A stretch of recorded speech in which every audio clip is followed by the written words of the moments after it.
Olá, tudo bem?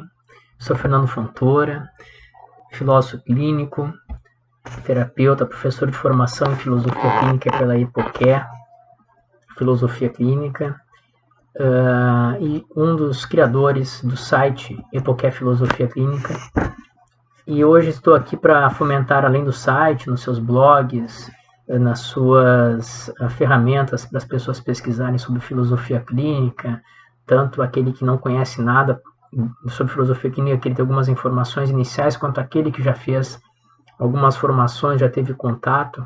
O site oferece para essas pessoas informações de qualidade a respeito da filosofia clínica, para aqueles que querem conhecer, aqueles que já têm um contato com ela. Bom, eu vim aqui hoje em nome da EPOCHE, Filosofia Clínica, também fomentar o canal da EPOCHE no YouTube.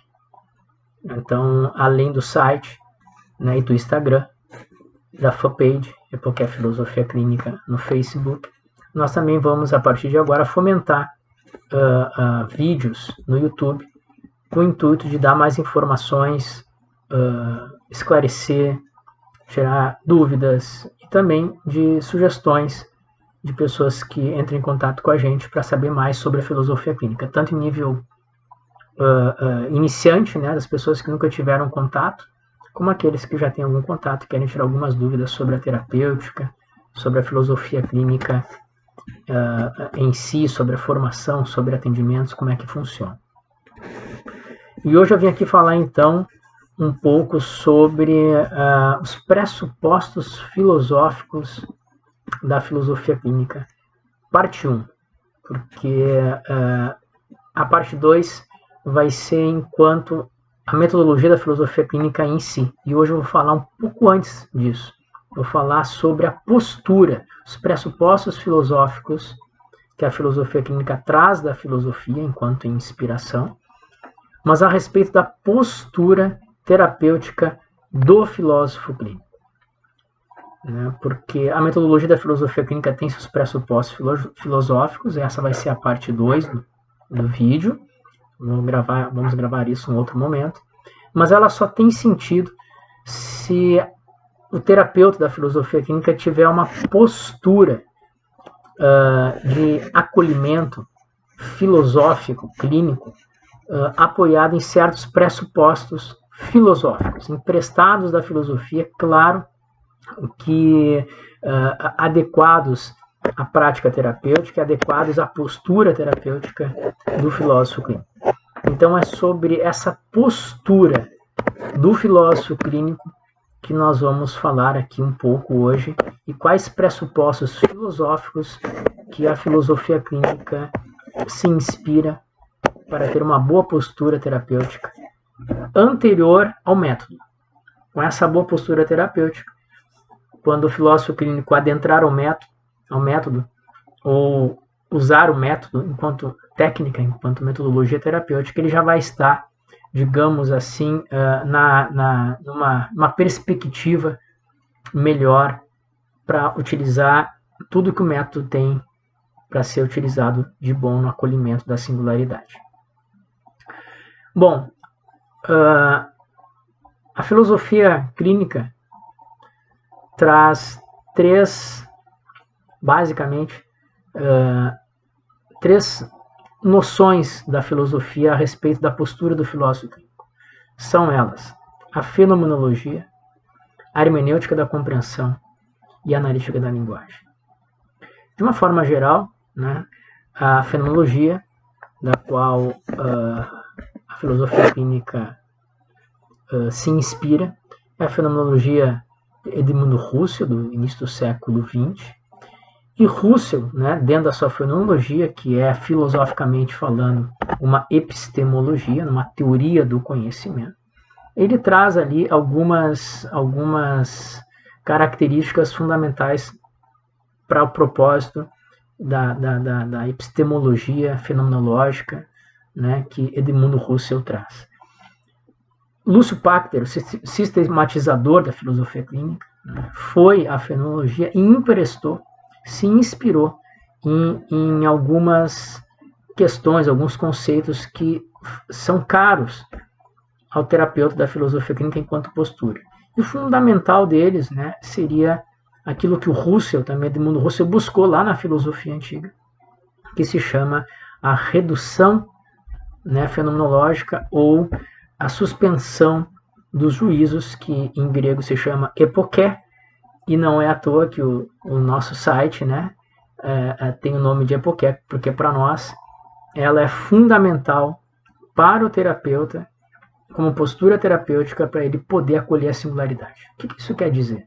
Na filosofia grega antiga, a epoké tem uma ligação muito forte com o ceticismo, né, ou com até um ceticismo pirrônico, de Pirro, onde para tudo que havia dúvida, ele suspendia os juízos. Então, por exemplo, tinham 3 formas na filosofia grega antiga de ter um contato com certas proposições. Ou a gente aceitava elas como verdade, ou a gente aceitava elas como falsidade, ou se não tinha, como os céticos pirrônicos, uma certeza para qual dos lados ela poderia se inclinar, se teríamos, né, a certeza da verdade ou a certeza da falsidade, se suspenderiam os juízos. Se procuraria saber um pouco mais sobre ela. Ceticismo nessa concepção vem de skepsis.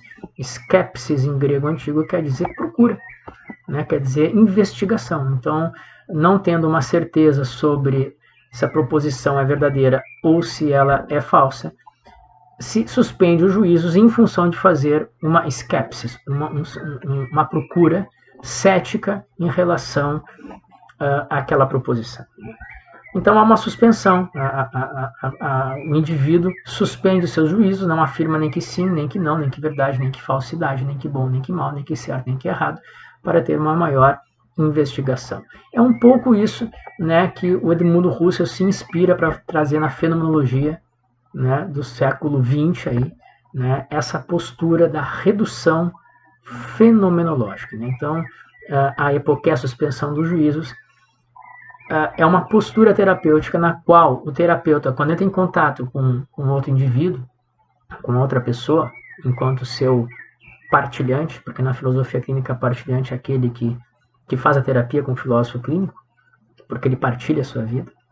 Então, quando o filósofo clínico entra em contato com o partilhante, ele automaticamente suspende os seus juízos enquanto pessoa. Eu, Fernando, terapeuta, quando entro em contato com o partilhante, eu suspendo os meus juízos da pessoa Fernando para dar espaço, eu faço uma redução dos meus fenômenos enquanto juízo de valor, normativo, moral, político, seja qual for. Eu suspendo, como diz Edmundo Husserl, eu coloco entre parênteses esses meus julgamentos, esses meus juízos, para dar espaço para que o outro se coloque enquanto os juízos e pressupostos que ele tem a respeito da vida dele. Porque o que interessa na filosofia clínica, a referência que nós temos sempre é o que é para o outro um valor, o que é para o outro um desvalor, o que é para o outro certo e errado. Né? Seja o que for, não para nós terapeutas. Nós suspendemos nesse momento, fazemos a postura de uma redução fenomenológica, fazemos a postura de uma suspensão quase de nosso ser. Né? Nosso ser ali, pessoal, enquanto nesse papel existencial de terapeuta, não tem a mínima relevância. A relevância máxima sempre está em função do partilhante, daquele que entra em contato com a filosofia clínica, e é a partir sempre da referência dele que nós temos que pautar a nossa postura, a nossa terapia. Por isso, a nossa postura é de uma redução fenomenológica, uma suspensão quase que completa é impossível, né, dos nossos prejuízos, preconceitos, pressupostos enquanto pessoa, para que o outro tenha espaço para se colocar, e a partir dali a gente reconhecer o outro a partir de seus próprios critérios. Então a fenomenologia na filosofia clínica tem essa perspectiva de uma postura terapêutica do filósofo clínico em direção ao outro, né, ao seu partilhante.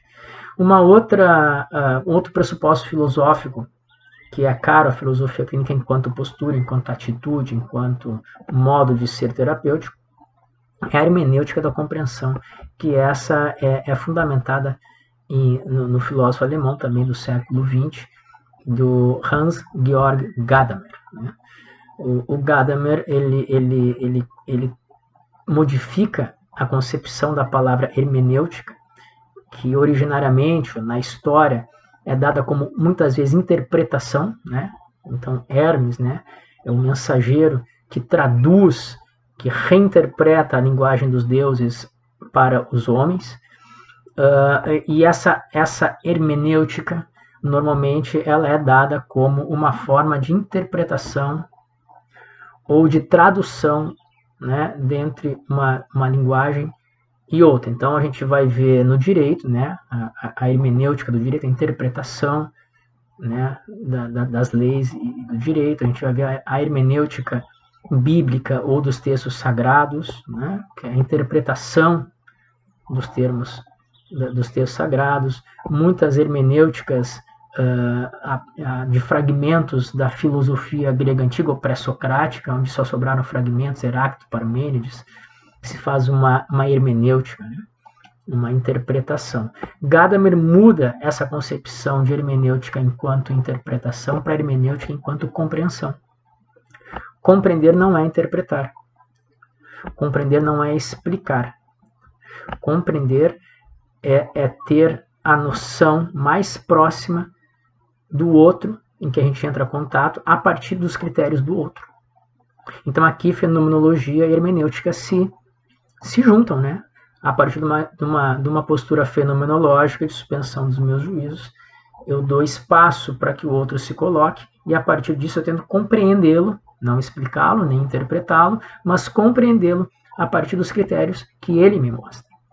Então a hermenêutica da compreensão é uma forma de diálogo, né? de contato dialógico entre uma pessoa e um outro ser, seja ele uma obra de arte, um livro, um texto ou outra pessoa, o mundo, né? Então a hermenêutica da compreensão traz critérios, como diz o Gadamer, o outro tem o direito de ter razão, né? Então o outro não só direito de se colocar, como de ele ter razão, e nós, enquanto ouvintes, aprendermos com eles, com essa pessoa, para compreendermos o seu horizonte existencial, seu horizonte de prejuízos, seu horizonte de valores, a partir desses critérios que eles nos mostram. Então aqui uma atitude fenomenológica seria uma redução, né, dos nossos juízos, para dar espaço para o outro se colocar. A partir daí, quando ele se coloca, a gente tenta compreendê-lo. A interpretação, ela é, a gente pode pensar filosoficamente a interpretação como atribuição de significado. Então, interpretar é atribuir significado àquilo que está entrando em contato comigo. Mas como é que eu posso atribuir significado ou sentido a outra coisa que entra em contato comigo? Isso para nós é uma invasão de pressupostos, prejuízos, seja o que forem, né? A interpretação é atribuir, a pessoa diz uma coisa e não, você quis dizer, né? Eu estou corrigindo quase aquilo que a pessoa me falou. A interpretação de sonhos e atribuição de significado a partir de um pressuposto teórico para ler aquilo que aparece, mas não mais a partir daqueles critérios, mas a partir dos pressupostos para eu poder interpretar. Isso para nós é um avanço indevido em relação à compreensão do outro. Então a filosofia clínica não interpreta. A filosofia clínica compreende. E ela compreende a partir daquilo que aparece. E a fenomenologia, né, deixa aparecer o fenômeno, né, ou tenta acessar o fenômeno a partir de como ele aparece. A gente pode traduzir isso para a filosofia clínica, que a fenomenologia na filosofia clínica é dar espaço para o partilhante apresentar-se sem os critérios daquele que está em contato com ele, né, para que ele possa, tenha espaço para aparecer, se mostrar como ele é, sem julgamentos de valor, sem julgamentos de normatividade, normalidade. só a partir dessa postura e da postura da compreensão é que, a partir daí, o singular, o outro, aquele que não tem padrão fora dele mesmo, ou que tem seus modos de ser, pensamento completamente singulares, diferentes de qualquer pessoa outra que não seja ele mesmo, só a partir de uma atitude fenomenológica da suspensão dos juízos, para dar espaço para que essa pessoa, esse indivíduo, possa entrar em contato com o filósofo clínico, a partir daí se colocar a partir dos próprios critérios, é que podemos compreender o outro. A partir disso não podemos interpretar. E a palavra chave para a fenomenologia é descrição, né? A fenomenologia, ela é descritiva. Ela descreve aquilo que aparece antes de tentar entender, antes de tentar compreender, antes de tentar intuir, interpretar, qualquer coisa. A primeira aparição daquilo que se mostra como é para uma postura fenomenológica é descrever aquilo que aparece sem os pressupostos de quem está vendo e sem interpretar aquilo que aparece. Então, a fenomenologia vai dar o espaço para que as coisas apareçam. Assim que elas aparecem, poderem ser descritas, não interpretadas, nem explicadas, nem corrigidas, nem julgadas.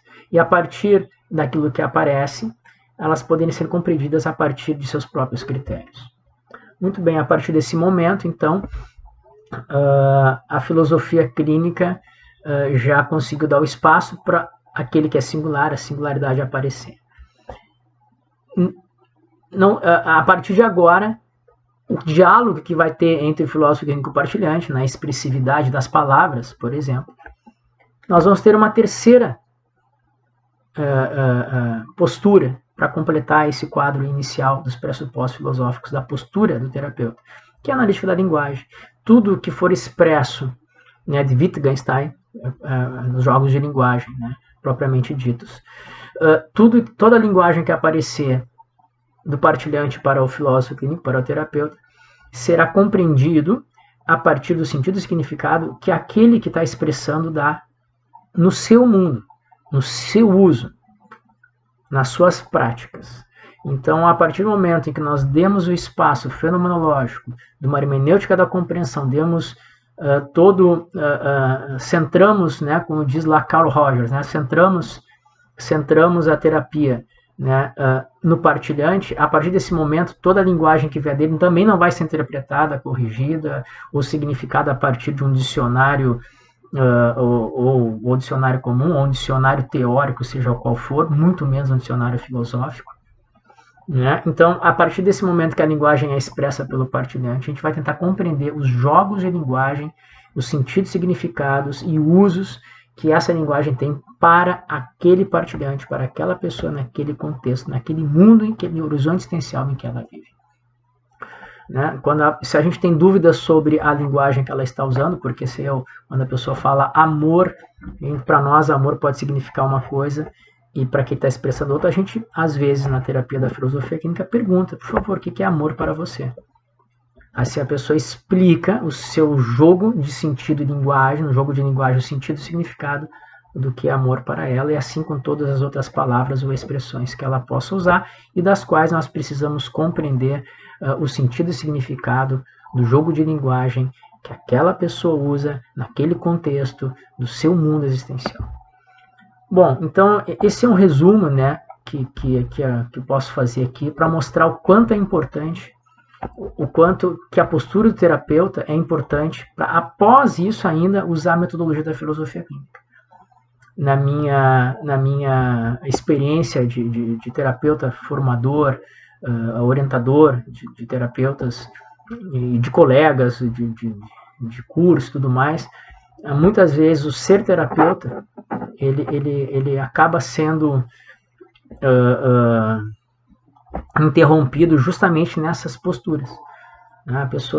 O terapeuta acaba não conseguindo ser fenomenológico, não reduzindo seus juízos, já fazendo juízos de valor, às vezes apenas mentalmente, a partir daquela pessoa que está dizendo alguma coisa, já começa a julgar que ela está errada, certa, E a partir desse momento, mesmo que ela não expresse isso, ela congela o olhar para o outro.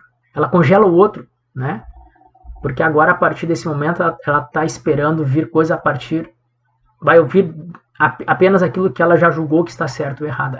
Ela congela o devir do outro, a capacidade do outro se mostrar de forma mais ampla. Então, a grande dificuldade, muitas vezes, de ser terapeuta não é a metodologia da filosofia clínica, vocês vão ver mais adiante, em outro vídeo, que ela é simples. Mas a grande questão é a postura terapêutica do ser terapeuta, que se aproxima, né, do fenômeno humano e da metodologia sem a devida postura terapêutica, sem ser fenomenológico. Então, em vez de compreender, tentar explicar ou interpretar, ou dar o seu jogo de sentido para o que aparece, ou ainda, né, dando como tácita a linguagem que a pessoa usa como se fosse a mesma que a minha, então já estou compreendendo o outro a partir da minha linguagem, não faz uma analítica da linguagem do outro. São três pressupostos filosóficos, claro, muito voltados para a prática, emprestados, inspirados na filosofia que Lúcio Pachter usou, mas que fazem toda a diferença na aproximação do fenômeno humano. Então, o acolhimento filosófico clínico se dá a partir disso. Para acolher o outro é preciso ter uma postura ao mesmo tempo fenomenológica, compreensiva e analítica da linguagem, de compreender os jogos de linguagem do outro, colocando sempre a referência de importância, de julgamento, de objetivos, de valor, tudo que for a partir do outro, nunca a partir do terapeuta e nunca a partir também de um método terapêutico. Aliás, filosofia clínica é um método terapêutico, não é uma teoria de nada, né? O método ele tem pressupostos para um objetivo. A metodologia é para chegar a um certo objetivo, que é o bem-estar, no caso da filosofia clínica, daquele que entra em contato com ela. Mas qual é o bem-estar? Que ela tem que defender aquele que cada um quiser. Então a metodologia, em certo ponto, ela é formal, ela é vazia. Ela serve para que aquele que entra em contato com a filosofia clínica possa usufruir dessa metodologia, desse caminho para chegar a seu bem-estar, seja ele qual for. Então, a filosofia clínica não trabalha com pressupostos teóricos ou com teorias filosóficas anteriores ao partilhante. É sempre ele que vai nos colocar nos conteúdos axiológicos de valores normativos, como o mundo parece, a partir deles. É a partir deles que o filósofo clínico trabalha, se, né, ele conseguir ter anteriormente essa postura do ser terapeuta, uma postura fenomenológica, de suspensão dos seus juízos, para dar espaço para o outro entrar. A partir dessa entrada, compreender o outro a partir dos seus critérios, não tentar interpretar e nem explicar, nem corrigir. E a partir disso, compreender os jogos de linguagem, sentidos, significados a partir do outro. Então, acho que essa é uma pequena explicação, né, no curso de formação em filosofia clínica. Né, o módulo 1 são os pressupostos filosóficos em filosofia clínica. Né, cada módulo dura 4 meses, são 16 aulas, uma aula por semana, durante a noite, das 7 às 9 da noite, no dia de semana.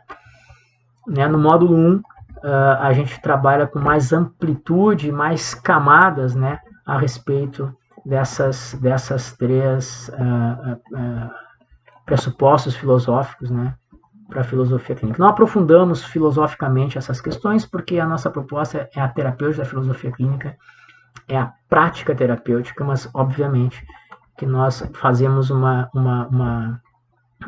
discussão mais ampla para melhor compreensão, né, principalmente para quem não é da filosofia e quer fazer os módulos em filosofia clínica, né, sendo o módulo 1 esse módulo que para mim é fundamental, porque o módulo 2 em diante já entra diretamente na metodologia, e se a gente entrar na metodologia sem a correta postura terapêutica de acolhimento, podemos usar mal o método, ou reclamar que ele não funciona, quanto que na verdade o maior impedimento para o método da filosofia clínica funcionar é o próprio terapeuta, né, a sua própria postura, se não está fenomenologicamente adequada, hermenêutica da compreensão e uma analítica da linguagem.